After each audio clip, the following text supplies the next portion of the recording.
I see businesses all the time that you go to their website or something like that, and I don't even know what they do. Like I couldn't even tell you what they offer or sell.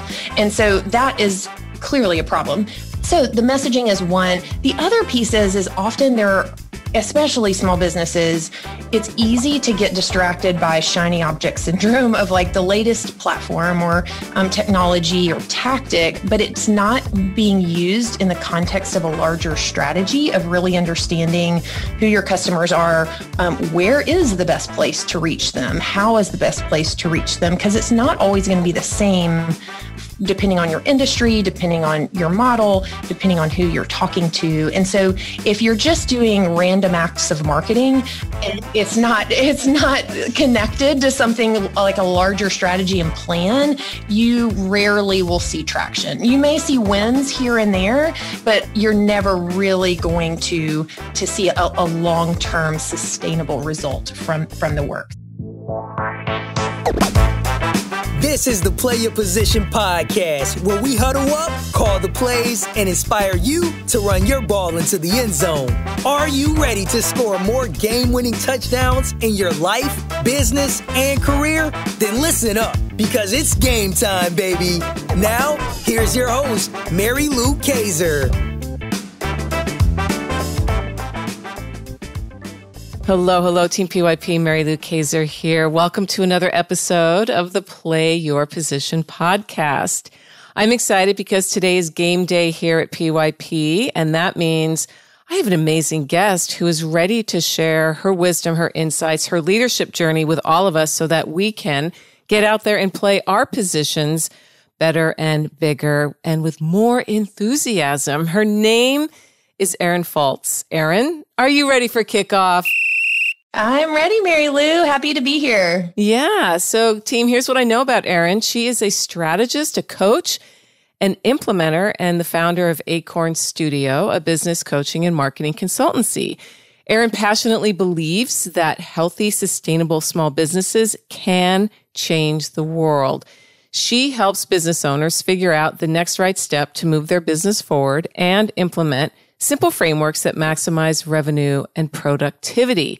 As a StoryBrand certified guide and a Business Made Simple certified coach, Erin draws on her background in photography, design, and entrepreneurship to help business owners confidently grow a business they love. She's coming to us today from the state of Mississippi, and I know she's got a lot to share. So Erin, welcome to the show. Thank you, Mary Lou. So happy to be here. Yeah. So right out of the gate, my first question has to do with you and when you got the call to be a leader. So if you could take us into your world, Erin, when did you get that call to leadership and how did it impact the position you're currently playing as a small business leader and coach and strategist? Yeah. So I started my first business back in 2008. So been in the entrepreneur business world for a little while now. And then it almost happened by accident, as it does for some. I had studied art in college and never really had strong career aspirations, funny enough, and ended up starting a photography business. So it was kind of the classic, took photos. I studied that. I had built that skill set. I really loved it. Started taking photos for friends and families, and it just sort of snowballed. And it was like, this looks like this is shaping up to be a business. So decided to go for it and ran that business for the better part of 10 or 11 years. And in that process of running and growing that first business, I really discovered that I actually fell in love with business, like with the creativity, sort of the art behind what does it look like to grow a successful and profitable business and the innate kind of creativity that is part of that process. And so further into that journey of that first business, I ended up working with quite a lot of local small businesses and professionals doing photography work for them, but just realized and saw a major gap in the work that I was doing and producing, and that it was this tiny piece of a much larger puzzle for them to really get their brand out there, market their business effectively. The visual piece, which was what I was focusing on, was part of it, but they needed so much more than that. And so really fell in love with marketing and started the process of working with businesses in that way, which really leads me to where I am today, which is brand message development, marketing consulting for businesses, just helping them. They often struggle, especially small businesses, to figure out the marketing piece of the puzzle for their business. And they often make it more confusing and more complicated than it really needs to be. And so coming alongside and helping them figure that out in a sustainable way that really gets results, that's what I'm doing now. And that's kind of the journey I took to get here. Oh, wow. Well, it's interesting that you've combined your passion for photography and also the creative work, and then put it up against what seems to be to people who aren't in business, this analytical and less creative. What you're right, running a business is highly creative. You're building something, oftentimes from the ground up. Now, one of the questions that I saw when I was studying about you and who you are and what you do, you make a statement that says something about marketing is often a big waste of money. And I would love for you to talk about that, because I know a lot of my listeners are either solopreneurs or small business owners, and the marketing piece is daunting. And there's so many choices and so many messages that come at us all the time about, here's what you need to do next. Here's what you need to do now. So I would love for you to answer that question. Why is most money spent on marketing? You just burning Benjamins, as I like to say. Yeah. Totally. Yes. I often say, a lot of marketing activities, you'd be better off just, lighting all your money on fire than what the results that you're getting. Yeah. So the reason for that, I think, is twofold most often. And so the first is often that, one, the words that you're using, how you're describing what you offer and what you offer to your customers or clients, it's often not as clear as you think it is. So this goes to like your website copy, the messages that you're putting out on social media, even the emails to individual customers and clients. Like if those are not super clear, if you're not making it really clear, one, what you offer to begin with, because ironically, I see businesses all the time that you go to their website or something like that, and I don't even know what they do. Like I couldn't even tell you what they offer or sell. And so that is clearly a problem.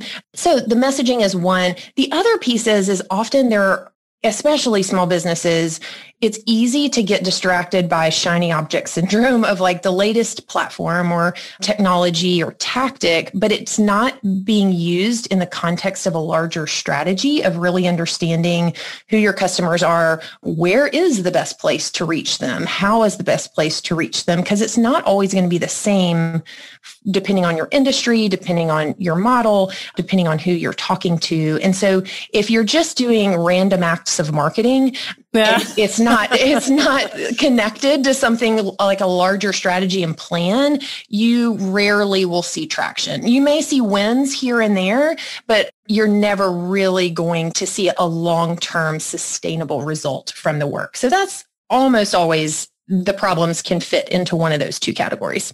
Well, thank you for clarifying that, because you're right. Shiny object syndrome continues to be a problem as more and more opportunities for a certain system, or you see big names who are talking about, oh, everybody needs to be on this platform now, and everybody needs to be on this platform now. And you're right. It has to, if it's not aligned with, first of all, who you serve, and if the people that you serve aren't on those platforms, why would you even go there? Exactly. Makes zero sense. Yep. Exactly. Yeah. And I often, like social media especially, I mean, there's always you must be on social media. And maybe it depends on your business. It depends on who you're trying to reach, but that's not a strategy. That's a type of media. And so I think people confuse things like that for a strategy. There can be a strategy within the context of that particular type of media, but that is not an overall marketing strategy. And I think that's where people get confused and unfortunately waste not just money, but a lot of time. And let's be honest, talk about like a non-renewable resource, our time. And so that's just as important as the wasting money piece. Yeah. So what I'm hearing you say is that it pays to get a strategy put together, know exactly what it is you offer, and make sure that that's clear to the audience that may stumble across your website or see you on the platform that you choose to be on and let go of the rest. Right. Yeah. And all of those pieces need to be working together, taking into consideration, if you do have a social strategy, how does that play with what is on your website, and where are the other places that people are finding your company, your business, and how do they all work together in a cohesive way? So it isn't just like the shotgun, throw spaghetti at a wall approach, hoping something sticks. So what's the hardest thing for you, Erin, about being a leader right now? What keeps you up at night, or maybe not keeps you up at night all the time, but you just look around and shake your head and say, wow, this is really fill in the blank, a bad problem, annoying. I wish this would go away. Yeah, I think one of the things, I know I have wrestled with this myself, and I talk to other folks in business all the time, and I think it's a fairly common challenge, is really defining what success looks like for ourselves as individuals as it relates to our business. So because our world is so connected, because there are all the gurus online that are, building an online business, and you can, get this many followers if you just do this thing, and, you're going to make $1 million overnight kind of messages that we see often. If we don't step back from that and go, no, wait a minute, what is the kind of business that I want to build? Like, what does that look like? And what does success look like for me as an individual business owner versus trying to fit into the mold or fit into the model that we see other people doing, which there's nothing wrong with any of those models necessarily. But when we try to model our own success and own things after that without taking into consideration our own values and priorities, how they play in, I think that can be a real challenge to push against that, to push against maybe culture's definition of success and really go, what are my values and how do I build a business in a way that reflects that? How do you define success for yourself as a business owner? Yeah, so that's a great question, and one that I'm regularly wrestling through. I mean, there's the obvious things, like if you're in business, you have to be profitable, right? There are those pieces. But when I started my first business back in 2008, so I'm a mom, I have 3 kids, and my husband and I, when I started that, got really clear that my role as mom will be first, and I'm going to have to build a business around being available for my kids at different seasons of life. So that's part of it, is having this sort of work-life balance. I don't totally believe that work-life balance, I think, is sort of elusive a little bit, but having some balance there and always going, I'm building a business in such a way that I can still be really present for my kids and for my family in the role that I want to play there, and still have a profitable business as well, and holding those two in a really healthy tension. That's part of success for me, for sure. Who influences you, Erin? Who has either coached you, or who do you turn to when you feel that sense of, wow, I'm struggling, or I have questions, or I'm not where I want to be? So early in my business, I actually hired a business coach pretty early on and worked with him for several years. And we actually ended up kind of becoming business partners on another venture together and are great friends even today. But that decision early in my entrepreneurial journey to hire a coach was really significant and gave me some outside perspective that was very helpful in moving things along probably faster than I would have been able to do on my own, for sure. And so I've had those kinds of relationships where it's that formal, you're investing in paying a coach relationship that has been fantastic. Currently, just having the mastermind group that's sort of a self-organized group of entrepreneurs that they're my people. I can go to them with questions and feedback, and they know and understand my business and what I'm building. And so for anybody, I highly recommend, whether it's something that's paid where you're investing in a paid group or a coach, or it's a more self-directed crew of folks, having a community of people that you can lean into while you're building whatever it is you're building and doing on your leadership journey is crucial. We are made for community. We cannot do this on our own. So for me, that's what that has looked like. Is in different seasons, it's looked different, but right now it looks like a community of folks who are just colleagues that I can call on when I need that feedback and insight and perspective when I just can't see things because I'm too close to it. Right. Boy, I'll tell you, the power of the mastermind cannot be underestimated. It is so important because a lot of the times as solopreneurs, business owners, we are by ourselves. And I know I've lost perspective sometimes, and I've always been grateful to have somebody I could reach out to and say, listen, this is what's happening. I need you to bring me back down to earth. Yeah.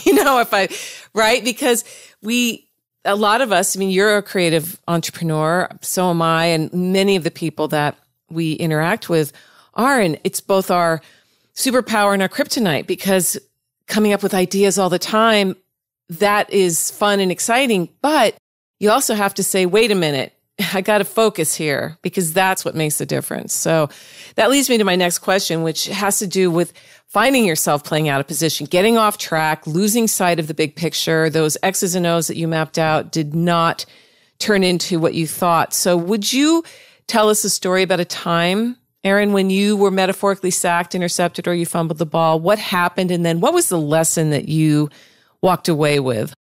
This is such a reflective, when I got that question, I thought, gosh, this is such a great reflective looking back. I think it's important sometimes to look back and not just honor the wins, but also go, what can I learn from the things that went really wrong? And anybody who's been in business for any length of time has those.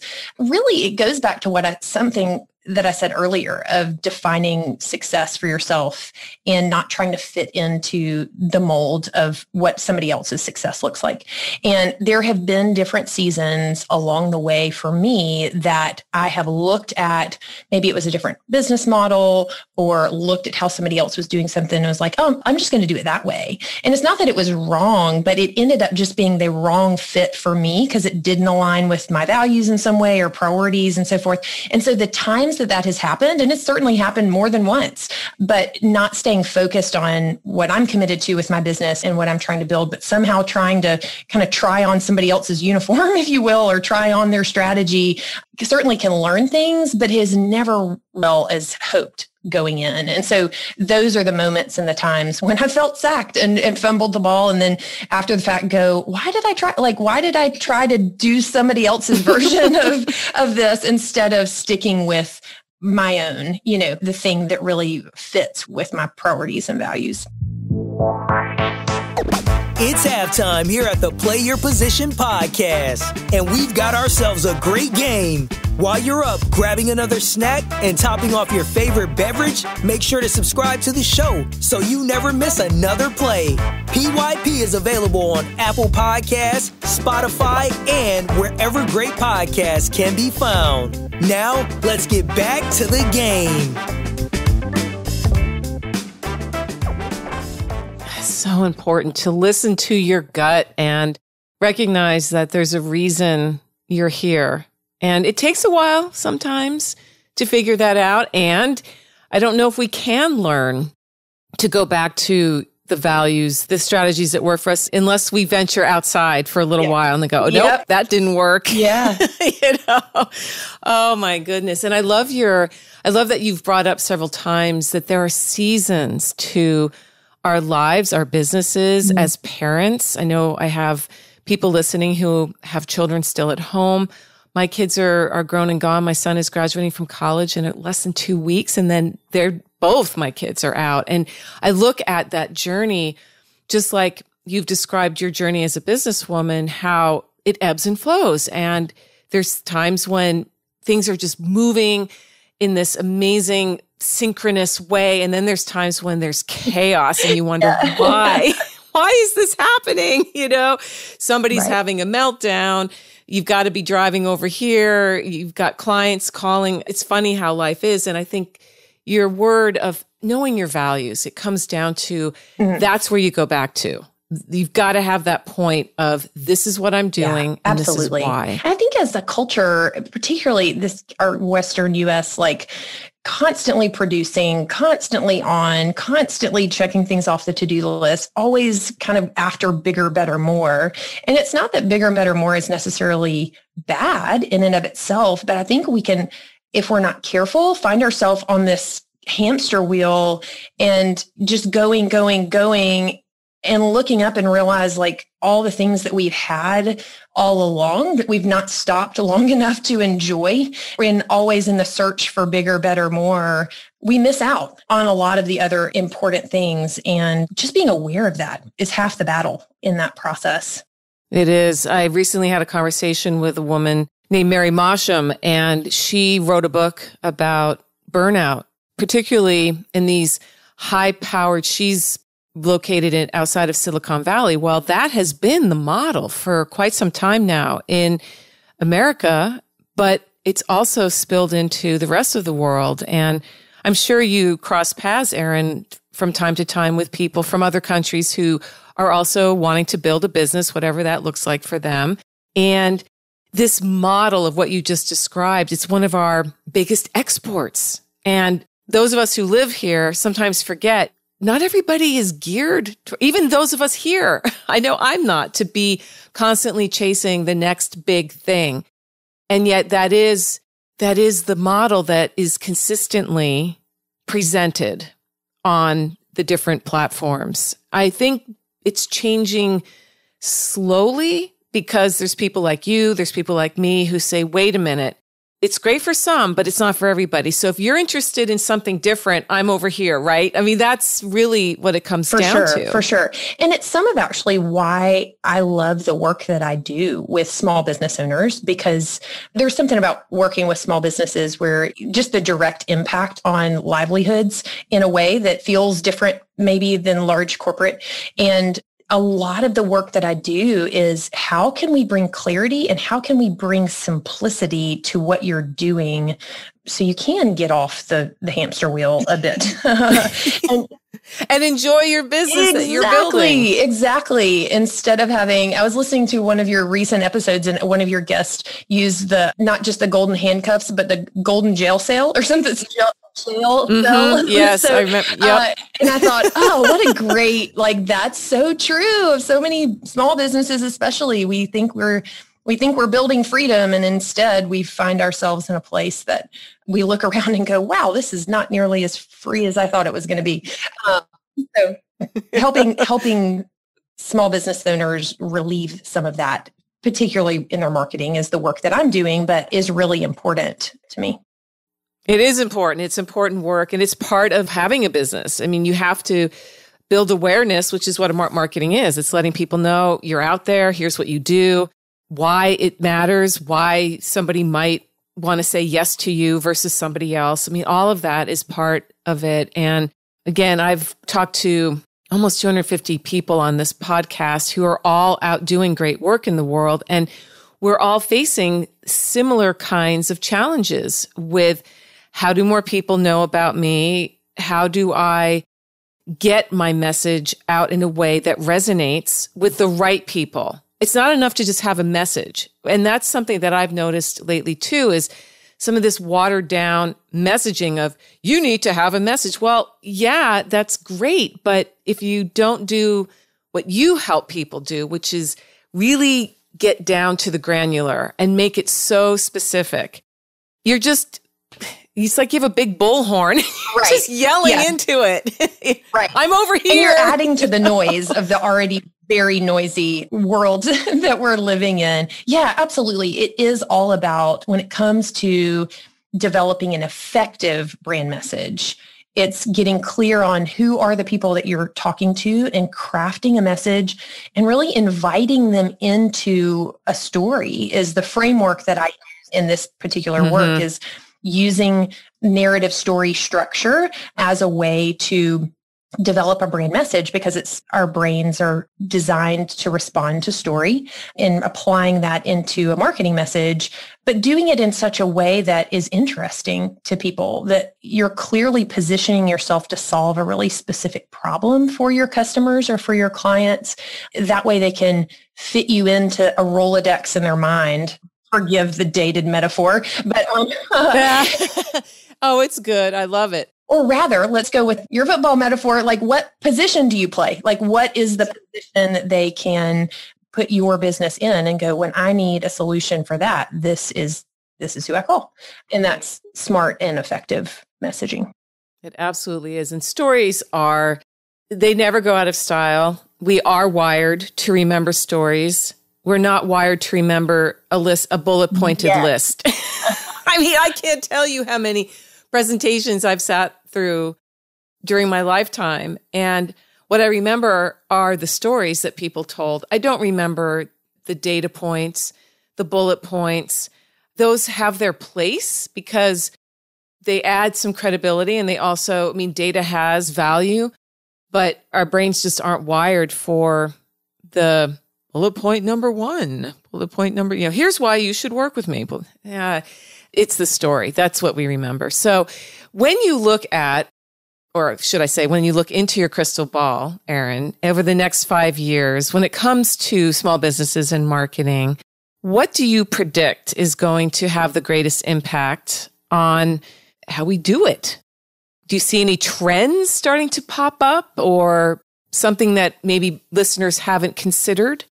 Yeah, it's a great question. I think there are things that will never change, and that is the things like our brains respond to story. So the brands and the companies that are using story as a way to engage and attract the right customers, that will continue to be so. Platforms will come and go in the next 10 years. I'm sure we will have, who knows how many more social platforms will have come and gone and so forth.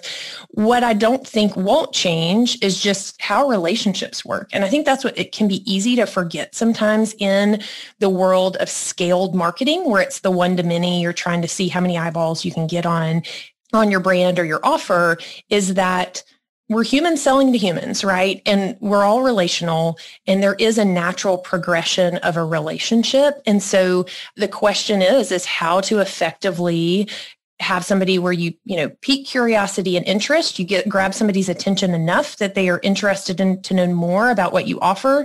You nurture and kind of enlighten them, and they learn more about what you have to offer. It's the sort of the nurture process that eventually leads to the sale. And so I don't think that those things will ever change. That's very foundational. How we do it, I think, will continue to evolve. And in some ways, I think that we'll continue to see the mass, like one-to-many models show up and be possible.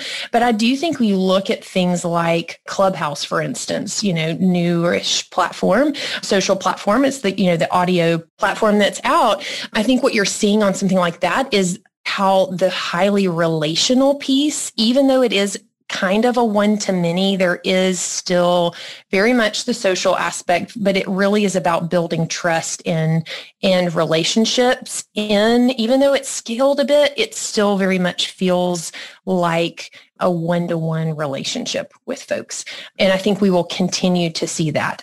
think we'll continue to see this move toward just highly relational for effective marketing, that is.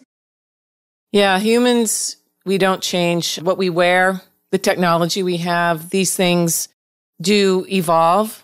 But as far as just being human, I sometimes laugh when we look back at, if you're into history or you watch something on, I don't know, Netflix or any other of the streaming channels where they're exploring what was it like back in, the 1850s or so forth. I mean, when you become a student of human history, you realize we really are still the same. And there's the narrative arc of our lives. We're born, we live, we're children, we're adolescents, we're young people, we mature into middle age. And then there's, again, the seasons of our lives. And technology and all these advancements so far haven't changed that.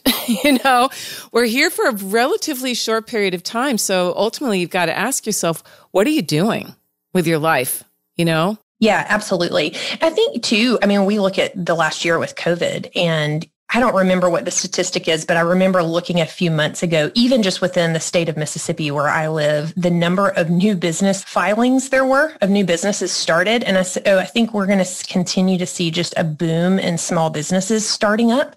And I think some of that is going to be even just local businesses where we see things getting smaller again in a interesting way, where people are, I think there has been this real resurgence of the local forming a relationship with and doing business with local businesses, I think we'll continue to see kind of a resurgence of that in some interesting ways, in some ways a result of this last year, which I'll be curious to see how that plays. Yeah, it forced everybody to stay local. And, the internet certainly opens up the world to us, and technology like Zoom, which we're talking over, you could have a meeting with somebody halfway across the world. However, to your point about smaller, more intimate, feeling like let's reconnect on a personal level instead of this, again, you use the word scale, and that's a word that gets tossed around a lot online about, you need to scale your business and scale. Well, not everybody wants that.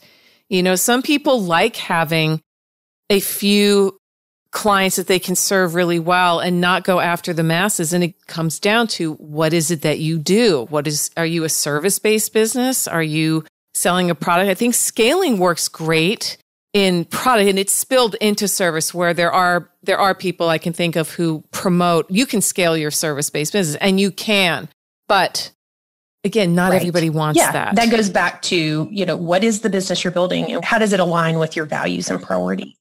And your lifestyle, like what kind of life do you want to lead? It's easy for a business to completely swallow you whole, and suddenly the people that you say you love and are important you're not paying any attention to them. I've talked to people, men, who've said they've worked with men who are coaches at high levels, executive coaches. And across the board, they say so many men are shocked when one day they wake up and their wives and their kids are gone. And it's because they never lifted their head to say, what do I have? And you mentioned this earlier, stop and look around and take in what you have now, because time keeps marching on. Right.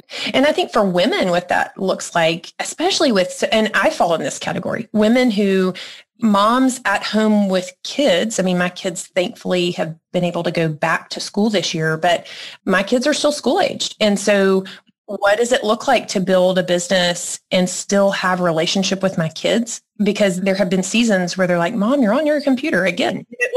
And instead of, I heard that all instead the time. Of, the guy the executive looking up and going, where are my wife and kids? They've left me. It's me as a mom looking up and go, my kids are growing, they're out of the house and I don't even really know them.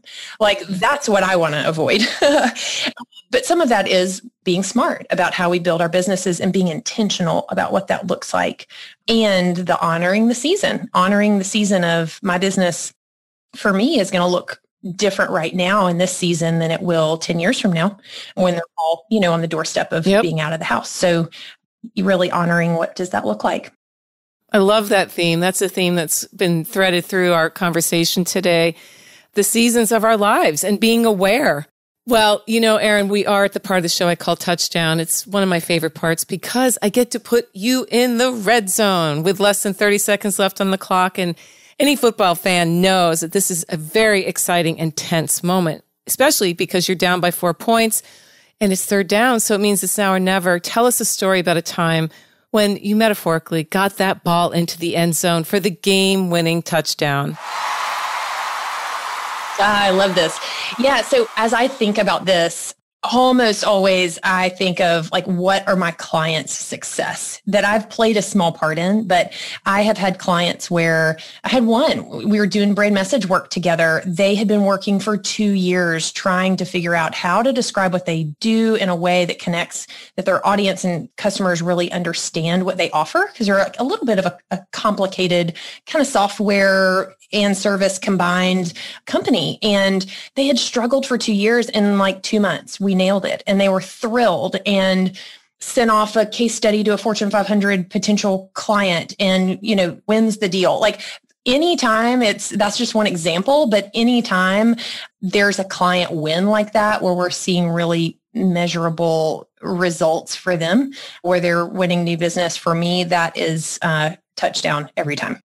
Yes, that is awesome. Thank you for highlighting your wonderful clients who, because you help them get a big contract or see them move forward. That's really why any of us are in business, is we really want to help people. We want to help them win. That's it. It's why I do the work I do, for sure. Absolutely. Well, as we wrap things up today, What are 1 to 3 key offensive marketing strategies straight out of your leadership playbook that listeners could implement right away to see some forward progress with either their solopreneurship, maybe they're entrepreneurs, maybe they work for a company, but marketing is always on people's minds? What could you share with us? Yeah. So on the marketing front, starting with developing a really clear marketing message, that is where I would start. Absolutely. There's some fantastic resources out there. You mentioned, Mary Lou, in the intro that I'm a StoryBrand certified guide. So StoryBrand is just a framework that you can use as a messaging framework you could use to develop that brand message. That's the one that I use. So there are fantastic. The Building a StoryBrand book is a great place to start. Over on my website, theacornteam.com/PYP, I'll put some resources for your audience there to start the brand message development process. Because when you do that, it gives you the right words in all your marketing collateral. And that's what's really important, is getting the words right and then wrapping that in smart strategy. So clear brand message, that's the first place I would start. Second place would be, what is your marketing strategy? Get a plan and work the plan, and don't do the shotgun approach, like let's try this month and this next month, but get a plan to work. And that's something that I help businesses do. On the personal leadership side, keeping in with our theme is just get really clear on what kind of life do you want to live? If you're building a business, what kind of business can you build that will support the life you want to live? And making business decisions to that end, I think, will provide fulfillment in the right ways. Great message. We can't hear it enough. Think about the kind of life you want and then make everything else a part of it. Don't go the other way around and then try to fit your life into your business. Have your business fit into your life. It's one part. Just like people who work for companies, they have a career. Make your career a part of your life, not everything your life, because you will wake up one day. How many stories do we hear about people who say, if only, right? If only I had slowed down enough. If only I had paid more attention. Yeah. And you can't go back. And the good news is tomorrow's a new day. We get to go again tomorrow. And so we get to make the choice, right? Right. We absolutely do. Well, you mentioned the StoryBrand book, which is a wonderful book. I have it in my private library, and I have referred to his teachings in my own work. And you are a reader, Erin. So could you share with us another book that has made an impact on you, or one maybe you return to again and again because it's just so full of inspiration? Yeah. So the Building a StoryBrand book is by Donald Miller is certainly one. A second, and I'll keep I'm a Donald Miller fan. Clearly I've bought in. But he actually has a new book out called Business Made Simple. And it is just 60 daily entries it has leadership. Like, what does it look like to lead a business effectively? And then it has all the other primary parts of a business. So everything from sales, your marketing, management execution, but it really starts with the leadership piece, which goes so hand in hand with your message, Mary Lou, and what you're doing, the message you have here at Play Your Position, that I think your readers would really, really enjoy. It's super actionable too. And I like things that are easy to apply, where you go, I see a clear path between these great ideas and what it looks like to implement them into my life and into my work. And that book has that for sure.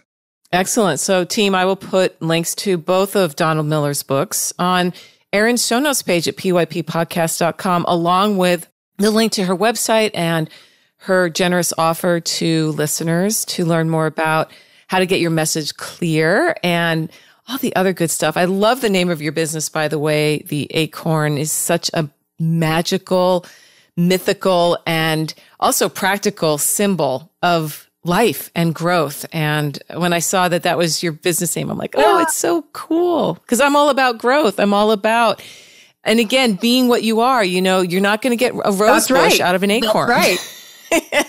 You got to be who you are. And you definitely showed up today, Erin, and gave us your best. And for that, I want to thank you and wish you the best as you continue on your journey helping small businesses get their messages out there and make a difference. Thank you, Mary Lou. Such a pleasure to be here with you and your team. Hey team, Mary Lou here. Who's number one in football changes from year to year. Fashion trends come and go, same with musical tastes, but leadership skills, They never go out of style. In fact, these days, leadership is an essential survival skill for a world that demands more from us than ever before. To succeed these days, you need to know how to show up for yourself so that you can then do the work you love with people you like the way you want. The Play Your Position Leadership Playbook helps you do this, and it's free. Go to pyppodcast.com to download your copy today. If being more successful this year, next year, in the 21st century is on your to-do list, get your copy of the Play Your Position Leadership Playbook now. pyppodcast.com. It's at the top of the page. You can't miss it. That's pyppodcast.com, and start being more of the leader you are meant to be today. This podcast was produced by Daniel Romeros. Show notes for this episode can be found over at pyppodcast.com. I'm Mary Lou Kaiser. Thanks for listening. Got a great key offensive strategy you like to share? Write to us at coach@pyppodcast.com or on Twitter, use #PYP and let us know how you're running your ball into the end zone for those game-winning touchdowns.